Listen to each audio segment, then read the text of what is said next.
कहने लगा बस 40 दिन की नमाज पढ़ना इतनी सी शर्त, अगर तू कहती तो 40 साल की नमाजें भी पढ़ ले। मगर कहने लगी पहले 40 दिन की तो पढ़ के आ, उसके बाद तू देखना। हाय हाय हाय लोगों, यहाँ तो नमाजें भी चल रही हैं, हरामकारियाँ भी चल रही हैं। कहने लगा ठीक है, बात पक्की हो गई। लोगों, मस्जिद नबवी में गया, नमाजें पढ़ता, पहली सफ में खड़ा होता। मस्जिद नबवी में गया, नमाजें पढ़ता, पहली सफ में खड़ा होता। हजरत उमर इमाम है, अल्लाह अल्लाह, इमाम भी लाजवाब है, मस्जिद भी लाजवाब है, नमाजी भी लाजवाब है। 40 दिन की नमाजें जब मुकम्मल हो गई, वो लोगों ज़रा गौर करना, वादा किया था कि 40 दिन में यहाँ मिलना है। जैसे ही 40 दिन की नमाजें मुकम्मल हुई, 40 दिन की नमाजें मुकम्मल करने के बाद वादे के मुताबिक उसी चौराहे पर आ गया, सरे राह आके खड़ा हो गया। लड़की भी वादे के मुताबिक आ गई। देखते हैं कि इस नौजवान में क्या तगय्युर और तबद्दुल आया है, देखते हैं इस नौजवान में क्या तब्दीली आई है। लड़की भी आई, वही हिजाब है, वही नकाब है, उसी हिजाब में आके खड़ी हो गई। लेकिन आज अंदाज कुछ अलग अलग थे, आज कुछ अदाएं अलग अलग हैं। लड़का 40 दिन पहले जब आया था तो निगाहें लड़की के ऊपर डालता था, लड़की के सामने देख के बात करता था। लेकिन 40 दिन की नमाज़ पढ़ के आया है तो निगाहें ऊपर नहीं उठी हैं, लड़के की निगाहें जमीन में गड़ी हैं।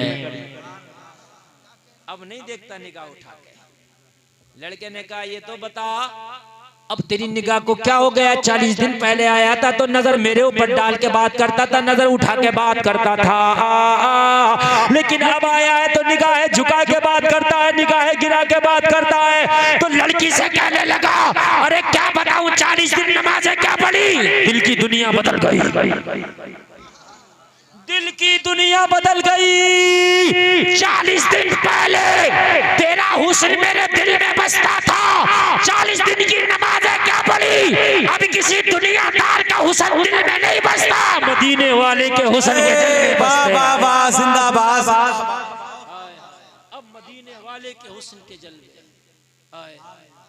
सिर्फ मदीने वाले के, अब किसी के हुस्न की औकात ही नहीं रह गई।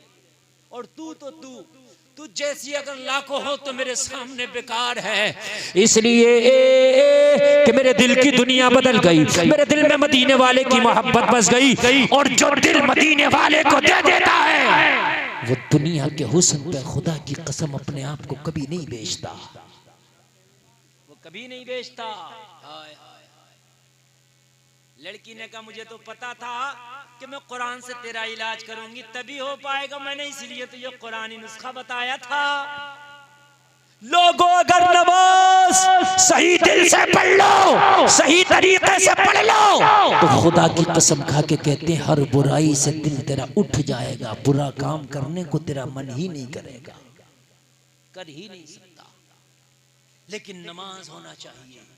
अगर वजू नहीं है नमाज पढ़ा तो नमाज काबिल कबूल नहीं, गुस्ल नहीं है नमाज पढ़ा तो नमाज काबिल कबूल नहीं, कपड़ा पाक नहीं है नमाज पढ़ा तो नमाज काबिल कबूल नहीं। जैसे हमारी माँ बहनें कह देती है दूध पीते बच्चे का पेशाब जो है नापाक नहीं है, पाक नहीं, दूध पीते बच्चे का पेशाब भी नापाक है। अगर वो भी गिर जाए आपके बदन पे, आपके कपड़ों पे, तो कपड़ा नापाक, बदन नापाक, धुलना जरूरी। और जिस तरीके से पाक करने का तरीका है उस पाक करने के तरीके पर पाक करोगे तब पाक होगा, वरना पाक नहीं होगा। अगर आप नापाक हैं, अगर कपड़ा नापाक पहना हुआ आपने गुस्ल किया, गुस्ल नहीं होगा। नापाक कपड़ा अलग हटा के पाक कपड़ा पहन के गुस्ल करो तब पाक होगा। और सुनिए, बड़ी नापाकी तो बहुत बड़ी बात है मियां, कि आदमी का मतलब ये है कि पेशाब लगा है या और कुछ जो है नापाक चीज लगी है, वो तो बड़ी बात है। अगर पेशाब की छींटें भी तेरे कपड़े पे या तेरे बदन पे लगी हैं तो उसकी वजह से भी मरने के बाद अज़ाब कब्र में गिरफ्तार किया जाएगा। छींटें भी ये जो खड़े खड़े बहुत से लोग पेशाब कर लेते हैं, सोचते हैं कि पेशाब हो गया, पेशाब तो हो गया मगर तेरा सख्त हिसाब हो गया। जो छींटे तेरे कपड़ों पे पड़ी हैं ये तुझे अज़ाब कब्र में गिरफ्तार करा देंगी। और मेरे भाइयों, नापाकी से बचो, तहारत और सफाई आधा ईमान है। अपने अंदर सफाई पैदा करो, सफाई लाओ। आज तो इस तरीके कि मेरे भाई बाथरूम चल रहे हैं, वो इंग्लिश सीटें आ गई हैं इंग्लिश वाली, उसमें आदमी मुश्किल से ही पाक रह पाता है, इसलिए कि उसमें आदमी लगभग नापाक छींट आने है। वो जो वेस्टर्न सीट चल रही है और लोग शौक में, वो मोहताजों के लिए है। अगर यार कोई मोहताज है, पैर नहीं मुड़ पा रहा, मजबूरी है तो ठीक है, वरना खुशी खां उसको अपने घर में ना लगवा। लेकिन भाई आज वीआईपी बंदा, वीआईपी, और वो सीट को लगवा रहा, वो सीट तुझे नापाक किए बगैर छोड़ेगी नहीं। काम की बात सुने आप, पैसा भी लग रहा और नापाक भी हो रहे हैं। पेशाब की अगर जरा सी छींट भी तेरे ऊपर आई तो अज़ाब कब्र में गिरफ्तार होना है। बुखारी शरीफ की हदीस, मैं नहीं कह रहा। आमीना के लाल, नबियों के सरदार, मदीने के ताजदार, पैगंबर आजम एक रास्ते से गुजरे, मेरे नबी की नजर दो कब्रों पे पड़ गई। बुखारी की हदीस, हजरत इब्ने अब्बास इसकी रिवायत करते हैं, नबी ने दोनों कब्रों को देखा और दोनों कब्रों को देख के मेरे नबी ठहर गए, मेरे नबी रुक गए, और रुकने के बाद मेरे नबी ने फरमाया अम्मा अहदुहुमा फकान ला यस्ततिरु मिनल बऊल। मेरे नबी ने फरमाया ओ सिहाबा, इन दोनों कब्र वालों पर अजाब हो रहा है, और अजाब भी किसी बड़े गुनाह की वजह से नहीं हो रहा है। नबी ने फरमाया इनमें एक वो है जब पेशाब किया करता था तो पेशाब की छींटों से अपने कपड़ों को नहीं बचाया करता था।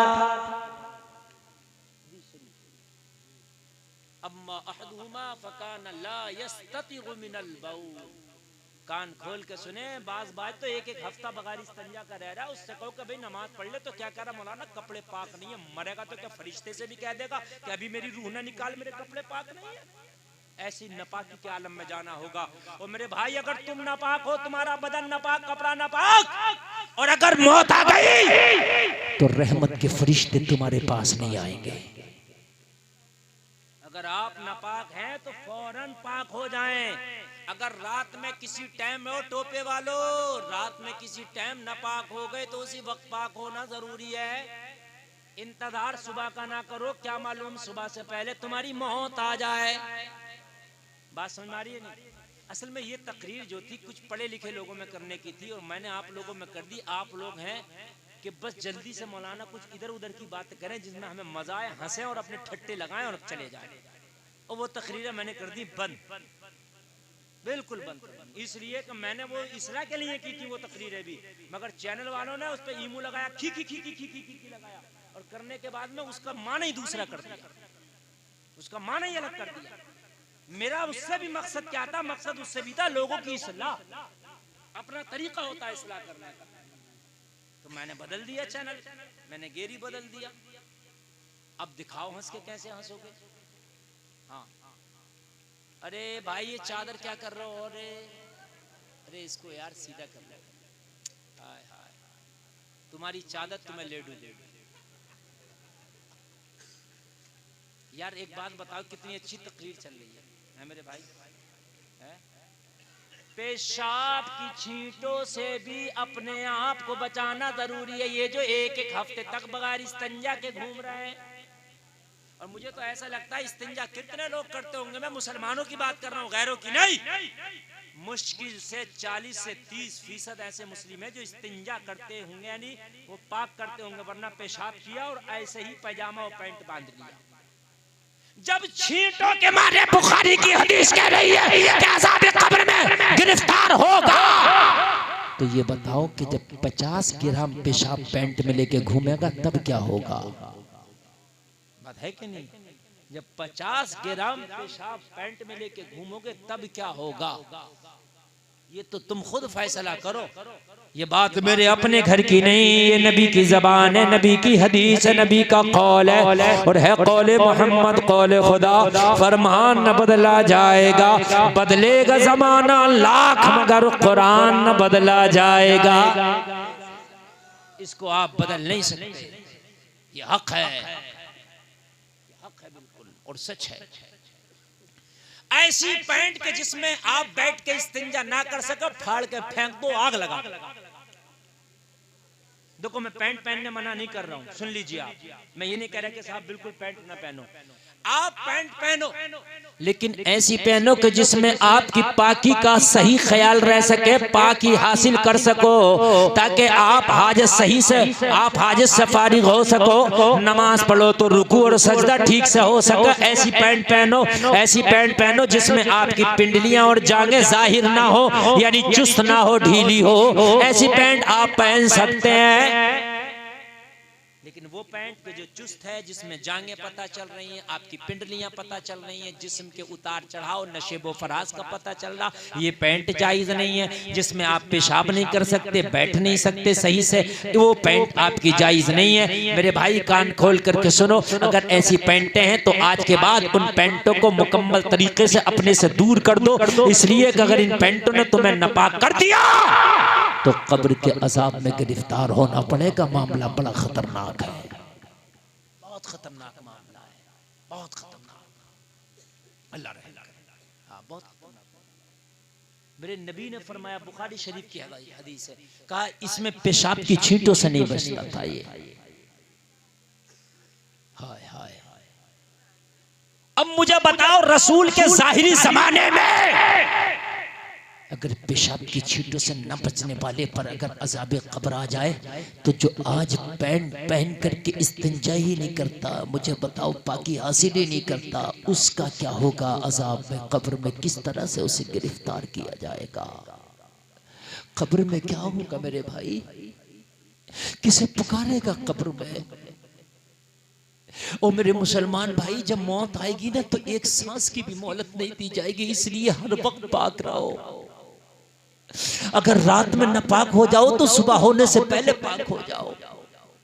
और एक बात बताओ मेरे भाइयों, तो बड़ी अच्छी फैसिलिटियां है, हर घर में गुसल खाना बना हुआ है, हर घर में नहाने की सुविधा है, टोंटी है, टंकी, पानी लगे हैं, गर्म के लिए गीजर लगे हैं। और मेरे भाइयों 1400 साल पहले जाओ, न घर में टोंटी है, न घर में टंकी है, न घर में नल है, न घर में कोई गीजर है, न गैस का चूल्हा है। और मेरे भाइयों सर्दियों की रातें आती थी, लेकिन अल्लाह वालों को अगर गुसल की हाजत हो गई तो उसी वक्त गुस्ल किया करते थे और पाकी हासिल किया करते थे, ताकि मौत आए तो पाकी के आलम में। आज ऐसे कैसी नापाकी के आलम में मेरे भाई जिंदगी गुजर रही है। जिस घर में जुनूबी हो, जिस घर में नापाक शख्स रहता हो, उस घर में रहमत का फरिश्ता नहीं आता। अच्छा एक बात बताऊं मैं आपको, ए मोबाइल वाले सुन लो, या तो इस मोबाइल को तोड़ दो या छोड़ दो। ये मोबाइल जो है लैला से भी आगे हो गया, लैला को भी मजनू को भी भूला होगा, मैं इस मोबाइल को नहीं भूलता। हद हो गई मेरे भाई। ये जो तकरीरें चल रही हैं ये अभी चल रही हैं, फिर नहीं मिलेंगी तुम्हें जो हो रही हैं। और एक बात बताऊं मैं आपको, लो बताए दे रहा हूं, अभी सुन लो। क्या टाइम हुआ? 12:15। तकरीर कब शुरू हुई है? 1 घंटा हो गया। हाँ, आप क्या समझ रहे हैं? 1 घंटा हो गया। आप क्या सोच रहे हैं हम बातें करेंगे, मैं सुनाता रहूंगा? ये कोई मशीन नहीं है, आप अगर सुनोगे तो सुनाऊंगा, वरना 1 घंटा तकरीर जलसे में मेरी होती है, और वो मेरी हो गई। बड़ी बड़ी कॉन्फ्रेंस में हो गई 1 घंटा। अब अगर आप सुन रहे हैं तो 5-10 मिनट बढ़ाऊं, और नहीं सुन रहे हैं तो मुझे भी शौक नहीं है। बोलिए बढ़ाएं कि नहीं बढ़ाएं? हाँ, तो इसलिए आप खुदारा थोड़ी देर जरा मोहब्बत से सुने। ये मैं भी समझ रहा हूँ ये खुशक तकरीर हो रही है, मैं भी समझ रहा हूँ आपको मजा नहीं आ रहा होगा, लेकिन खुदा की कसम अब नहीं मजा आएगा तो मरने के बाद मजा आएगा। ये ओरिजिनल मौलवी की तकरीर हो रही है जो एक आलिम को बोलना चाहिए। मेरे भाई, अगर किसी औरत को बच्चा पैदा हो वह निफास की हालत में हो, तो बहुत से लोग उस कमरे में जाना पसंद नहीं करते कि अरे भाई इसमें वो औरत है जो निफास की हालत में है। हाँ वाकई नापाकी के अय्याम होते हैं, मैं मानता हूं। बहुत से लोग उस बिस्तर पे बैठना पसंद नहीं करते। सुनो, अगर किसी ने इस्तंजा नहीं किया तो उस औरत में और इसमें कोई फर्क नहीं है। ये भी नापाक, ये भी नापाक। तू इतना अच्छा हो गया कि हर जगह घूमे फिरे। उस औरत को तो इतना बुरा समझ रहा है कि उसके साथ खाने भी तैयार नहीं। उस औरत के साथ शौहर खा भी सकता है, पी भी सकता है, उसके बिस्तर पे बैठा भी जा सकता है, जिनसे पर्दा नहीं है। समझ रहे हैं आप? पूरा इलाका थोड़ी भी नापाक हो गया, पूरा कमरा थोड़ी नहीं नापाक हो गया। हाँ, बहुत से लोग मरने वाले के कपड़े काट पीट के फेंक देते हैं, उसके जो कपड़े बचे हुए वो भी नहीं छोड़ते। और भाई मुर्दा उन कपड़ों में थोड़ी ना घुस गया जो उसकी सैफ अलमारी में रखे, पहने जा सकते हैं, इस्तेमाल किए जा सकते हैं। बात समझ आ रही है कि नहीं आ रही है? हाँ, बस एक चीज मैंने देखी है, नमाज़े जनाजा होगी, इमाम साहब जरा तवज्जो फरमाएं। एक चीज मैंने देखी है, नमाज़े जनाजा हुई, वो जो जा नमाज होती है जिस पे इमाम खड़े होकर नमाज पढ़ाता, उसे उठा के कहेंगे जल्दी से मस्जिद में ले जाओ इसे। वो कफन का टुकड़ा ही तो मस्जिद में भेज रहा है, तुझे और कुछ नहीं है मस्जिद में भेजने के लिए। मैंने सही बात देखा, इसे जल्दी से ले जाओ मस्जिद। मस्जिद में क्या होगा इसका ये तो बताओ। ये जो कफन का टुकड़ा है तू अपने घर ले जा। मैं कह रहा हूँ जायज है इस्तेमाल करना। आप उससे मुंह हाथ तू पहुंच उससे, उसे मस्जिद में भेजेगा। क्यों भेज रहा भाई मस्जिद में? मस्जिद में अगर तुझे भेजना है, तुझे कुछ करना है, तो इमाम साहब को नजराना दे दे, हाँ कपड़े दे दे, बात सही है। मगर नहीं मनाएगा, वो टुकड़ा भेजेगा जल्दी से लेके जाओ। मैंने देखा कई कई जनमाज़ें लटक रही है। अरे भाई ये किस लिए है कि साहब वो जनाजे की थी, हमने सोचा बिकार जाएगी तो मस्जिद में चले जा। मस्जिद में चले, मस्जिद में क्या मरुओं का माल जाता है? मस्जिद में तो ज़कात भी नहीं लग सकती, ज़कात मस्जिद में नहीं लग सकती, उशर मस्जिद में नहीं लग सकता, सदक़े का माल मस्जिद में नहीं लग सकता। एकदम फ्रेश माल मस्जिद में लगता है, एकदम फ्रेश माल। हमने सोचा कि मुर्दों का माल मस्जिद का है भाई, ले चलो मत, नहीं, उस टुकड़े को मस्जिद में ना भेजे। और तुम्हें वैसे ही मस्जिद में भेजना है ना कि वो इससे वुजू पहुंच लेंगे लोग, तो 10 टावेल लेके मस्जिद में टांग, अच्छे किस्म की, जो आदमी को देख के जी चाहे। वो वाइट होता है, वो ऐसा गंदा हो जाता है, मस्जिद में जाकर उसे छूने दिल नहीं करता आदमी का। बात समझ रहे? हाँ, अजीब मसले कि मस्जिद में उसे लेके जाओ। मस्जिद को तुमने क्या समझ लिया? एकदम फ्रेश माल मस्जिद में लगाओ। और इमामों को ये मत समझो ये 30 का और 10 में का और 40 में का दावत खाने के लिए इमाम है, नहीं। एकदम फ्रेश माल खिलाओ इमाम को। जब ये फ्रेश खाएगा तभी तो इसके पीछे नमाज सही होगी। जब माल सही नहीं खिलाओगे तो फिर नमाज कहां से सही होंगी? सही बता रहे। नमाज के लिए हुक्म है इमाम तलाश करो, हर एतबार से अफजल आला हो तो उसकी खुराक भी तो अफजल आला हो। सूदिये के घर इमाम की दावत ना रखो, इमाम मना ना करे, तुम मना करो कि इमाम उसके घर दावत नहीं खाएगा, इमाम मना करेगा उसकी छुट्टी हो जाएगी, तुम मना करोगे तो शराबी की छुट्टी हो जाएगी। बात है कि नहीं भाई? इमाम अगर कहेगा मैं इसके घर नहीं खाऊंगा तो जाहिर सी बात है इमाम की क्या हैसियत है? तुम कहो बदअकीदा के घर इमाम की दावत नहीं, शराबी के घर इमाम की दावत नहीं, जुआरी के घर इमाम की दावत नहीं, सूदिये के घर इमाम की दावत नहीं।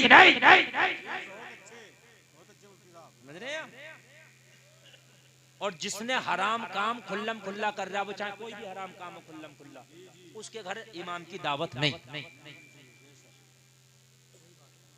ये तुम बनाओ। मैं कह रहा हूं 40 घर में इमाम की दावत ना हो, 4 घर में होगी, हफ्ते में हर हफ्ते में 2 दिन खिलाओ, क्या हो गया? मर जाओगे क्या? हर हफ्ते में अगर इमाम को 2 दिन खिला दिए तो क्या हो गया? अल्लाह उसके हिस्से का रिस्क तेरे दस्तरखान पे देगा।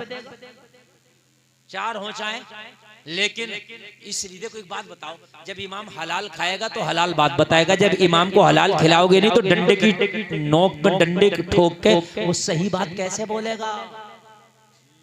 बात है कि गोल मोल रोजी खिलाओगे तो बातें भी, इमाम को बहुत ठोस होना चाहिए। और सही बात यह है कि इमाम गोलमोल यूं ही हो रहे कि मेरे भाई कान खोल करके सुनो, हमने समझ लिया कि मदरसे के बच्चे ज़कात और उशर का खाने के लिए नहीं। कोशिश करो कि इमाम को हर हाल में फ्रेश माल खिलाओ, हर हाल में अच्छा माल। और इन लोगों को दावत ना होने तो जो मैं बता रहा हूं आपको, कोई और भी पागल, सारे पागल आज यहीं बैठ गए हैं क्या? हैं? अजीब मसले हैं, सारे पागल यहीं बैठ गए मुझे लग रहा है।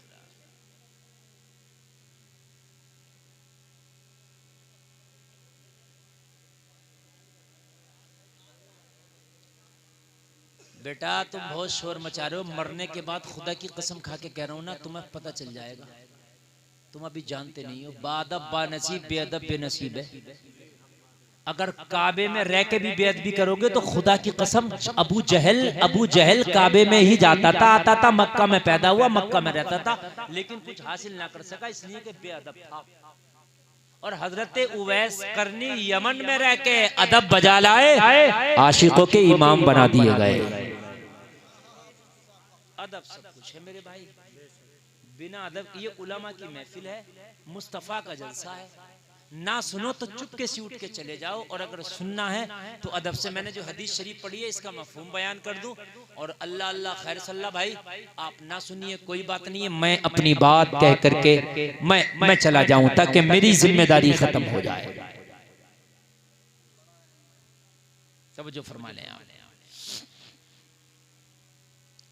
जहां मेरे भाई मैयतों में इमामों को पूछते हो, वहां शादियों में, बियाह में और खुशी के मौके पे भी इमाम को पूछा करो, ठीक है? जहां पर 10 तरीके के खर्चे कर लेते हो, वहां पर एक जुमे के दिन जब नमाज पढ़ने जाया करो ना, तो 10 रुपए मस्जिद की गोलक में डाला करो और 150 रुपए इमाम का मुसाफा करके आया करो। मैं तो ये बात कहता हूँ आम तरीके से, 150, तुम गरीब नहीं हो जाओगे एक हफ्ते में 150 में, लेकिन इमाम का अगर तुमने 1000-2000 का जुमा के दिन वो कर दिया ना, तो खुदा की कसम वो अपने बच्चों की तरफ से बेनियाज हो जाएगा, फिर वो दिल खोल के तुम्हारी रातों दिन खिदमत करेगा, ठीक है? रातों दिन खिदमत करेगा।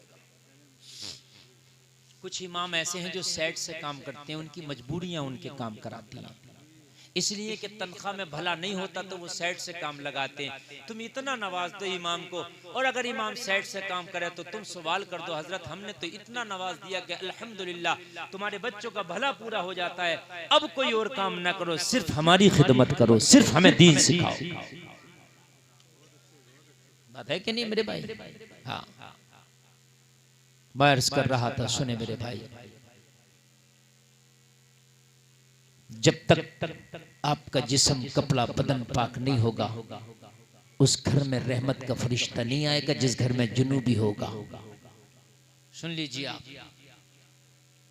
अगर जो निफास वाली औरत है वो भी नापाक है, और ये बिना इस्तिंजा वाला घूम रहा है ये भी नापाक है, इसलिए आप हमेशा पाक रहो। और मर्द तो चाहे तो साल में 365 दिन पाक रह सकता है ना, ये भी अल्लाह की नेमत है। जब नेमत है तुम्हारे ऊपर तो इस नेमत को अपने ऊपर से उठने ना दो। खुदारा खुदारा, बहुत से ऐसे उनसे कहो नमाज पढ़ लो तो कहते हैं कपड़े ठीक नहीं है।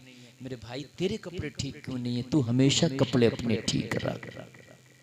अब दूसरा जुमला सुनो, हदीस आगे मैं पढ़ रहा हूँ और सुने इसको, बहुत जल्दी मैं पूरा कर रहा हूँ।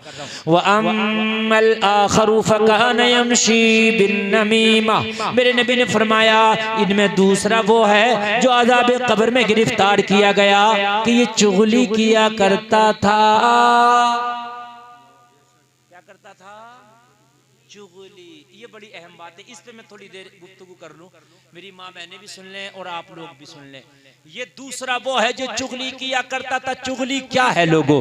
चुगली इधर की बात उधर करना, इधर की बात सुनो दूसरों से कहना, यहाँ की बात सुनो वहां कहना, वहां की बात सुनो यहाँ कहना, ये चुगली है। अगर किसी के अंदर कोई बुराई है, उस बुराई को दूसरों से बयान करना ये चुगली है, और चुगली शराब से बड़ा गुनाह है।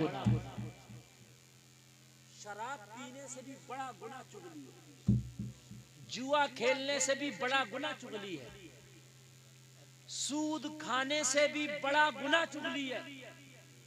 सुन लीजिए आप कहोगे हजरत कैसे कैसे? तो सुनो, आपने शराब पी और शराब पी के आपने आज ही तौबा कर ली, आज ही मामला आपका साफ। अगर आपने 100 लीटर भी शराब पी थी जिंदगी में और आज ही सच्चे दिल से तौबा कर ली, सारा मामला साफ। आप मरने के बाद बख्शे जाएंगे।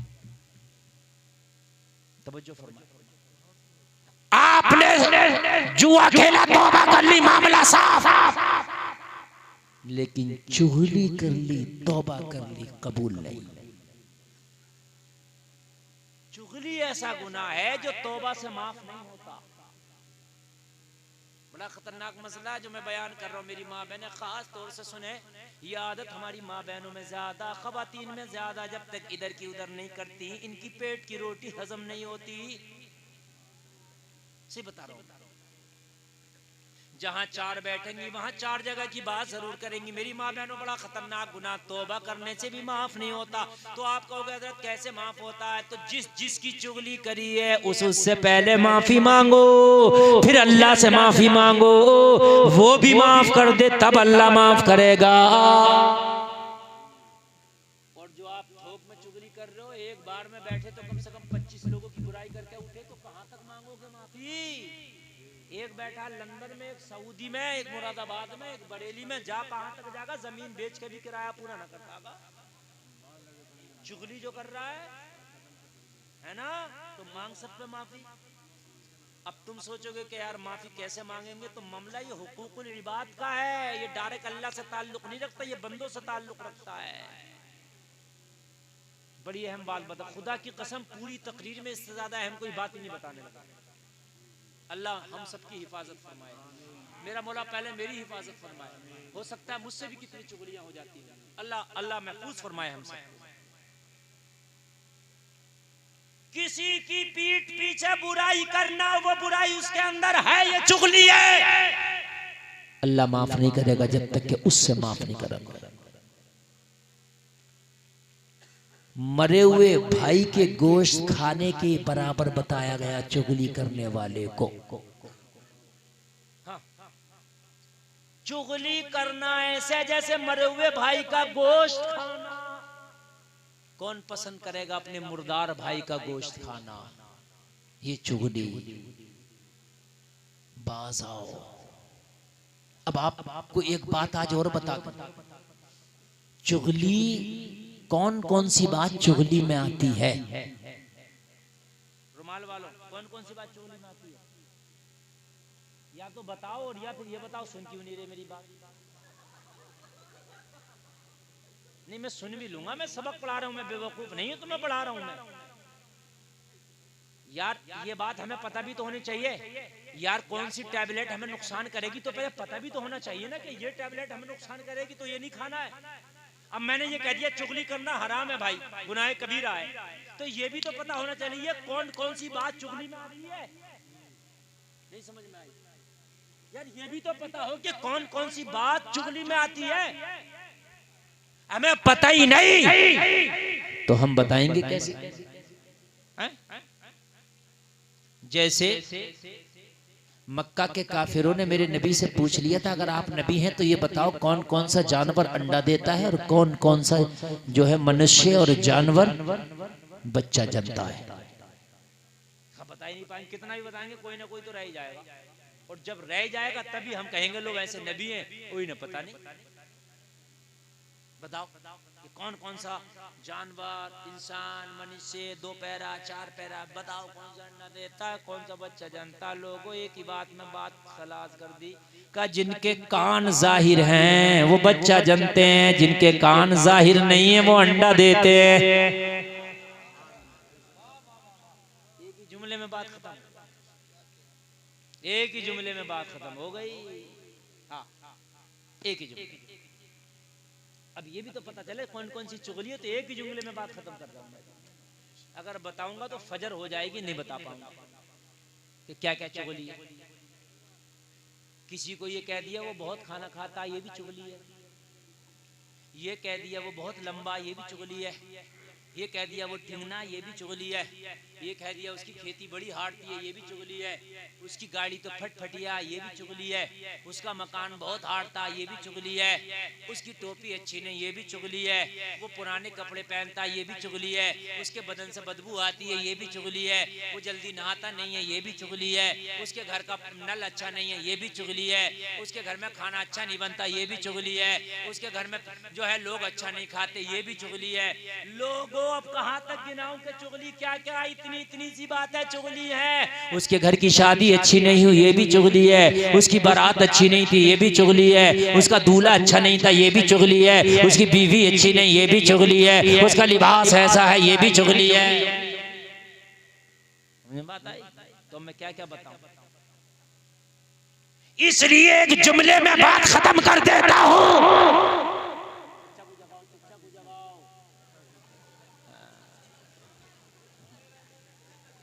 अच्छा, सोने वाला आदमी झूठ जरूर बोलता है,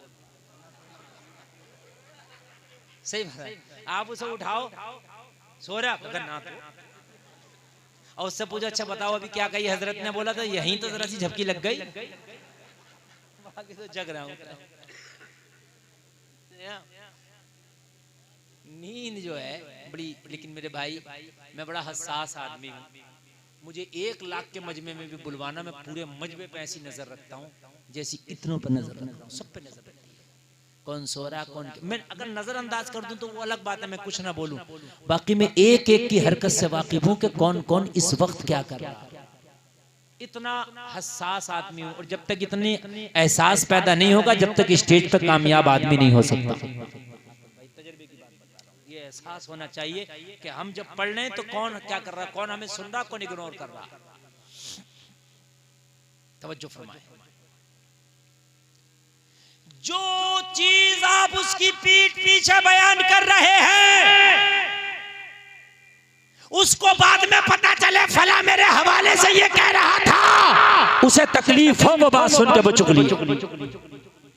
एक ही बात में बात करता, किसी के पीठ पीछे आप उसकी वो बात लोगों को बता रहे हैं, उसे सुनकर तकलीफ हो।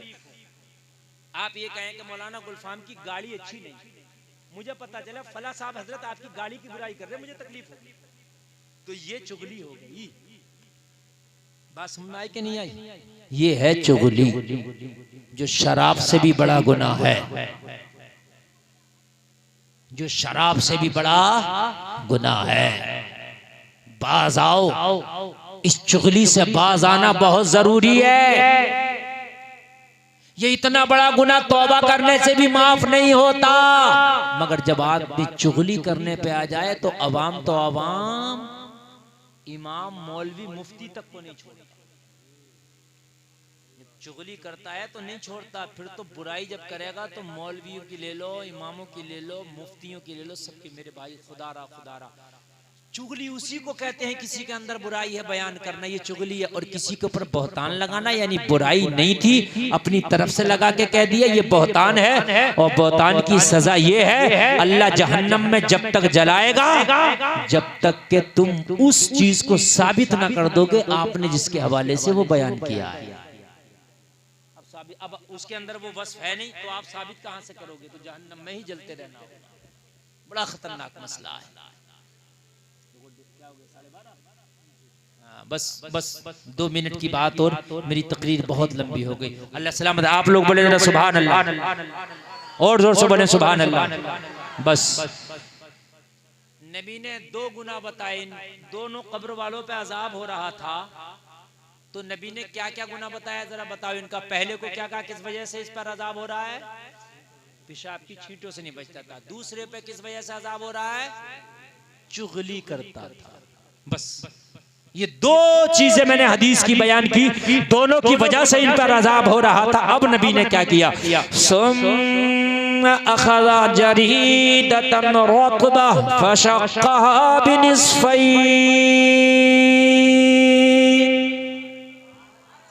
जोर से बोलो।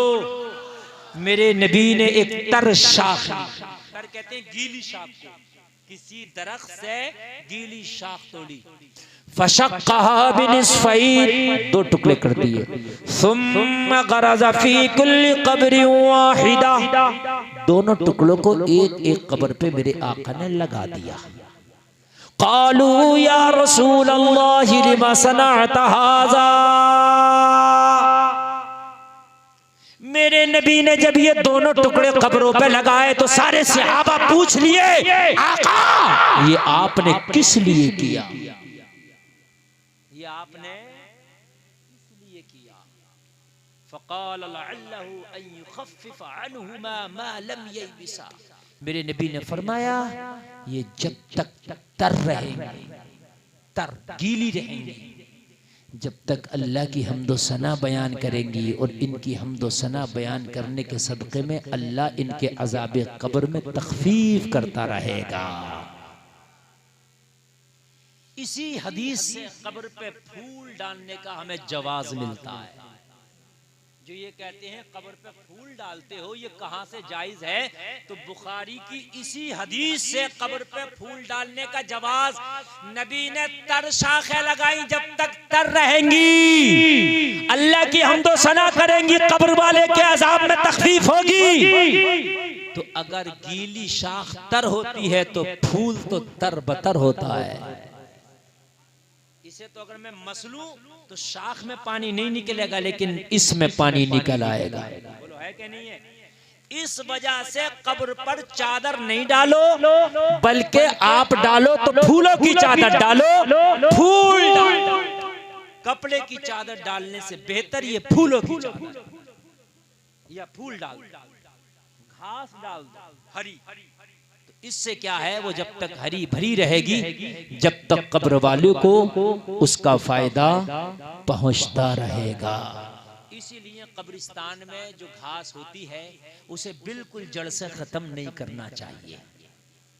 इसीलिए उलमा फरमाते हैं वो घास भी अल्लाह की हम्दो सना करती है और उससे जो है कब्र वालों को फायदा पहुंचता है। अल्लाह हमें कहने से ज्यादा अमल की तौफीक अता फरमाए। उठकर कोई नहीं जाएगा, आजम इकबाल की नात होना है और फिर आपने सुनना है।